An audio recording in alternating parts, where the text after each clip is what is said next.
ನೋಡಿ, ಬಹಳ ವರ್ಷಗಳ ನಂತರ ಇಂಥ ಒಂದು ಅನಿವಾರ್ಯವಾಗಿರ್ತಕ್ಕಂಥ ಪರಿಸ್ಥಿತಿ ನಿರ್ಮಾಣ ಆಗಿದೆ.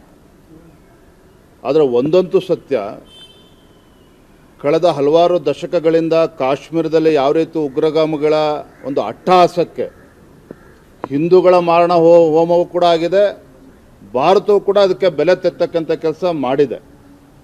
ಆದರೆ ಸಾಕಪ್ಪ, ಈಗಲಾದರೂ ಕೂಡ ಪಾಕಿಸ್ತಾನದ ವಿರುದ್ಧ ಮತ್ತು ಅಂಥ ಉಗ್ರಗಾಮಿ ಸಂಘಟನೆ ವಿರುದ್ಧ ನಿರ್ದಾಕ್ಷಿಣ್ಯವಾಗಿ ಒಂದು ಕ್ರಮವನ್ನು ಕೈಗೊಳ್ಳಬೇಕು, ಯುದ್ಧ ಆದರೂ ಪರವಾಗಿಲ್ಲ ಅನ್ನೋ ಭಾವನೆ ಪ್ರತಿಯೊಬ್ಬ ಭಾರತೀಯರಲ್ಲೂ ಕೂಡ ಇತ್ತು.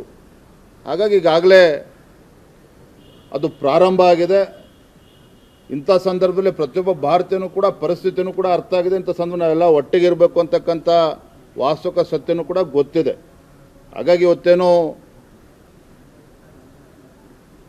ಮಾಕ್ ಡ್ರಿಲ್ಗಳೇನು ಇಡೀ ದೇಶಾದ್ಯಂತ ಪ್ರಾರಂಭ ಆಗ್ತಿದೆ ಸಹಜ. ಯಾಕಂದರೆ ಇಂಥ ಯುದ್ಧದ ಸಂದರ್ಭದಲ್ಲಿ ನಾವು ಪ್ರತಿಯೊಬ್ಬರೂ ಕೂಡ ಎಚ್ಚರಿಕೆಯಿಂದ ಇರಬೇಕು.